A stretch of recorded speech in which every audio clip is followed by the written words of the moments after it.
Hartelijk welkom allemaal, collega's, maar ook vooral de nieuwe collega's die hier aangesproken zijn. Hartelijk welkom. Ik heb een aantal de hand gegeven, niet allemaal. Het zal misschien een middag zijn, vooral voor de nieuwe collega's, waarvan je na afloop zegt van waar gaat het hier over? Nou, dat zou een prima reactie zijn als je dat na afloop zegt. Maar ik hoop dat de mensen die al een aantal jaren ervaring hebben hier op school, dat die na afloop zullen zeggen van oh, nou wordt het allemaal wel helder. Wat gaan we doen? We maken met elkaar vandaag de aftrap van de implementatie van het toetsplan. Wat het precies inhoudt, horen jullie allemaal vanmiddag, maar dat is de doelstelling. Die aftrap maken. Als iedereen zit wil focussen, dan kunnen we echt van start. Dus we maken de aftrap van het implementatie van het toetsplan en de examinatoren worden getraind in 3 dagdelen. Vanmiddag, morgenochtend en komende maandag. We gaan dus de aftrap maken van het toetsplan en voordat ik het woord geef aan de mensen die dat uitvoeren, wil ik kort vanuit de breedte even kijken waar hebben we het over en hoe komt het zo dat wij met toetsplan moeten werken. Er gebeurt in onze maatschappij heel veel. Dat is een hele algemene opmerking, maar als jullie gisteravond, en ik weet niet, zomergasten gezien hebben, Ben Verwagen, dat is de CEO van Alcatel, als ik het goed heb. Een man die een blik heeft over wat er wereldwijd allemaal gebeurt, die zei, er gebeurt op dit moment op alle terreinen in de maatschappij zoveel, er zijn zoveel ontwikkelingen, dat het ons dwingt om onze positie ten opzichte van die ontwikkelingen te bepalen. Als je kijkt in onze maatschappij, dan zie je heel sterk de richting dat we ons gaan ontwikkelen tot een kennismaatschappij.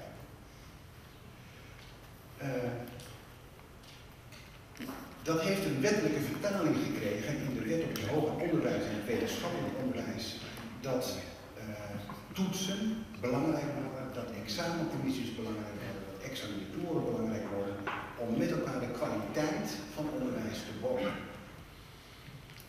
Verschillende inhouden van de wet hebben weer een doorvertaling gekregen naar de NVAO, dat is het accreditatieorgaan van het hoger onderwijs. En daarin is een standaard 3, dat toetsen en de borging van toetsen heel specifiek aandacht krijgt tijdens accreditaties. Met andere woorden, kun je aantonen dat de eindkwalificaties van de student ook echt afgetoetst zijn door het programma heen in de afgelopen 4 jaar. Dus die maatschappelijke ontwikkeling richting kennismaatschappij vertaalt zich door naar de CLE dat wij ook uitgesproken hebben met elkaar van we willen een kenniscentrum zijn. En dat vertaalt zich weer door naar hoe borgen we dan ook die kwaliteit. CHE breed is er een toetskader ontwikkeld. In 2011 is er een toetskader vastgesteld, breed de kaders waarbinnen wij gaan toetsen binnen de CHE. En welke visie we daar hebben. Ik ga daar niet nu op in, maar ik wil graag de rode draad wat helder maken. Binnen de academische sociale studies hebben wij vervolgens de stap gezet om tot toetsplannen te komen. En die zijn ontwikkeld, die zijn klaar. 2 toetsplannen, een toetsplan voor SPH en een toetsplan voor MBD.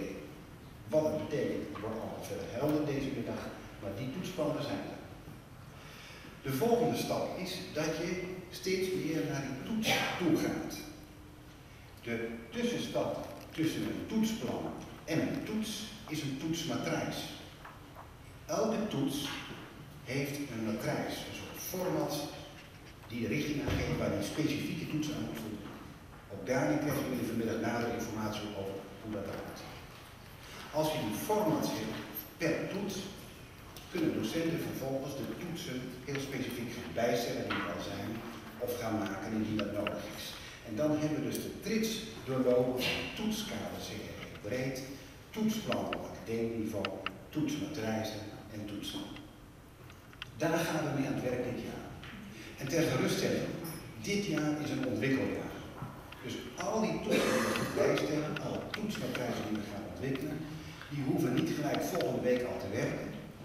Maar volgend jaar, op ingang van 2013, 2014, gaat dat geïmplementeerd worden.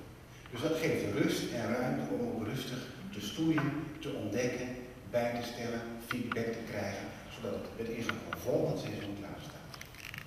Maar het is toch goed om al tijdig die stap te maken, de examinatoren te trainen, docenten te instrueren, zodat we dit jaar rustig per semester de toetsen kunnen bijhouden.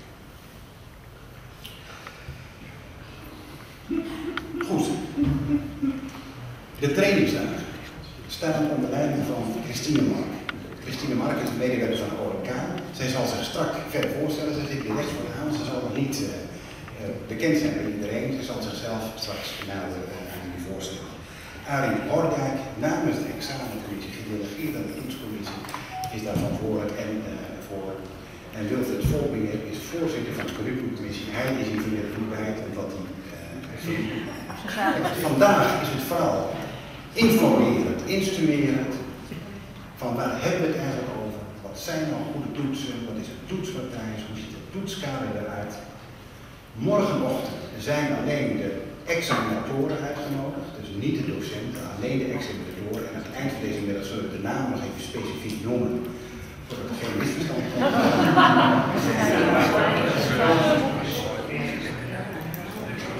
Er zal ongetwijfeld ruis zijn, maar we proberen aan het eind van de middag eruit te filteren.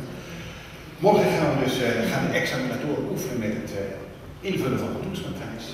En volgende week maandag zijn alle examinatoren en docenten weer uitgenodigd, want we willen de slag maken. Als de examinatoren dan snappen hoe het zit, kunnen zij weer instrueren aan de docenten. Want jullie hebben allemaal geleerd in je opleiding dat als je het zelf iets kunt uitleggen, dat snap je het. Dus zo proberen we dat volgende week maandag.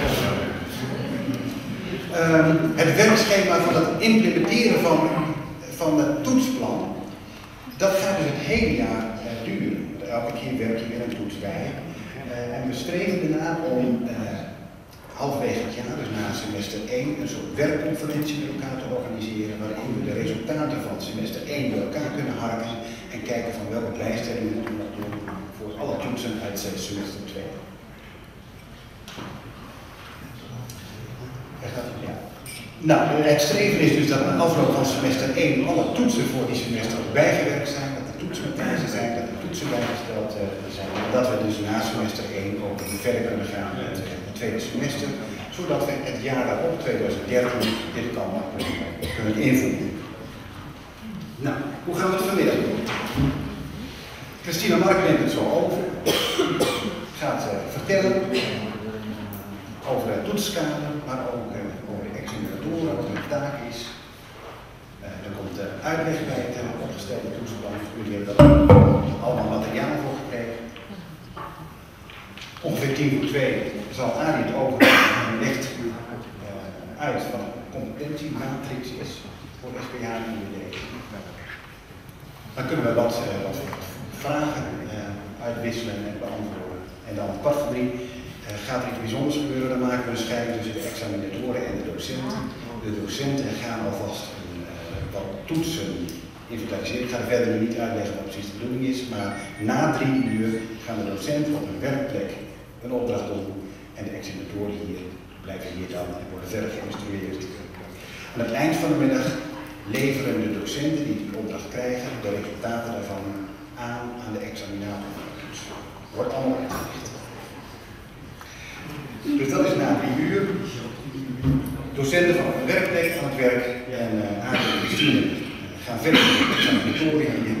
En om 4 uur afronding en uitleg voor de werkbijeenkomst van morgenochtend. Dat is het programma voor vandaag. Christine Mark, dus ik ben totaal niet gewend om voor grote groepen instructie te geven. Dus het is vanmiddag een beetje een primeur voor mij. Meestal heb ik een mannetje of 10 en we zijn gewoon aan het werk. Dus voor mij ook een lekker stressmomentje aan het begin van het jaar. Voor iedereen goed. Dus als jullie nog tips hebben, want jullie hebben hier vast veel meer ervaring in, dan kun je dat nakijken. Dichterbij?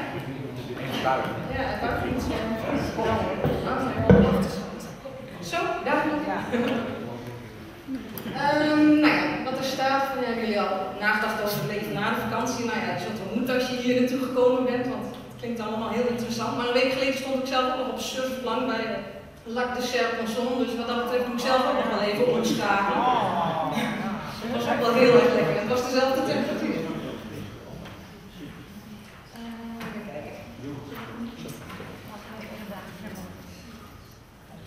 Maar goed, we gaan het dus hebben over de borging van het eindniveau. Nou, die titel dat is al een vrij saai iets voor mezelf. De plaatjes waren heel leuk. Maar ja, borging eindniveau, dat klinkt natuurlijk gort droog als je hier op school komt en je wilt gewoon weer lekker met je studenten aan de slag. Maar het is aan de andere kant ook wel waarvoor je hier komt, want die studenten komen hier om een diploma te halen. En ze komen hier natuurlijk om een vak te leren, maar ze mogen pas aan de slag als ze het diploma hebben. Dus het is toch waarvoor ze komen. Als jullie geen diploma mogen afgeven aan het eind, ja, dan denk ik dat het toch ook leeg loopt met de studenten hier. Hoeveel leuke dingen ze hier ook kunnen leren. Ze willen toch graag aan het einde een diploma.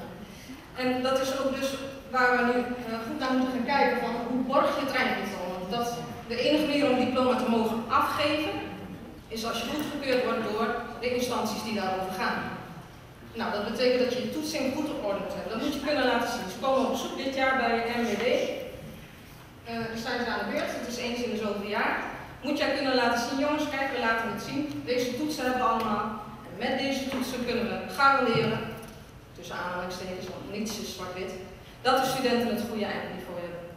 Dat moet je kunnen uitleggen aan de mensen die hier komen praten aan het eind van het jaar voor MWD. Nou, over een aantal jaar weer voor SPK. Dus aan de andere kant is het ook een goed begin om daar aan het begin van het jaar even goed bij stil te staan misschien. Ik wou nog wel even een brugje terugmaken naar de vakantie. En ik was benieuwd wat voor jullie nou een ideale vakantie is. Is dat een handbakje of is dat een rugzakje? Lekker actief? Noem eens wat. Wat is voor jullie echt vakantie? Uitslapen. Uitslapen. Niks moeten. Ik schrijf hem op. Uitslapen. Uitslapen. Wat ben jij? Niks moeten. Niks moeten. Hobby. Hobby. Andere dingen. Fietsen, iets actiefs. Kan ook nog. In de oceaan zwemmen. Oceaan. Ja. Nou, zo zie je van alles zelf. Vind ik ook met familie zijn, lekker veel samen zijn, is heel belangrijk. Mooi weer, heel belangrijk. Zo zie je dat jouw ideale vakantie heeft een bepaald eisenpatroon. En je zegt van nou, als ik vakantie wil, dan wil ik dit en dat en dat en dat. Dus er is een bepaalde set van eisen zeg maar aan een vakantie. Nou, dat kan je ook zeggen van een hulpverlener. Wat is nou een ideale hulpverlener? Die heeft ook een bepaalde set van eisen.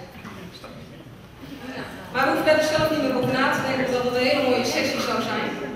Maar dat is geformuleerd op landelijk niveau. En dat is natuurlijk ook slim, want dan heb je ook enigszins vergelijkbaarheid. Hè? Als iemand dan in Zwolle afstudeert en hij is een hulpverlener, dan kan hij enigszins hetzelfde als dat hij hier afstudeert. En hetzelfde is het natuurlijk niet. Er liggen accentverschillen, maar je kan wel aannemen dat ze allebei inzetbaar zijn op de markt. Dus dat is ook een landelijke afspraak van een HBO'er, sociaal werk moet aan deze standaard voldoen. Dat is dus iets waar de instanties naar gaan kijken. Van leiden jullie op tot wat er in die boekjes staat, zo ongeveer. Kan je dat uitleggen dat je dat doet? Die boekjes die zijn weer vertaald binnen de CHE, binnen jullie studie.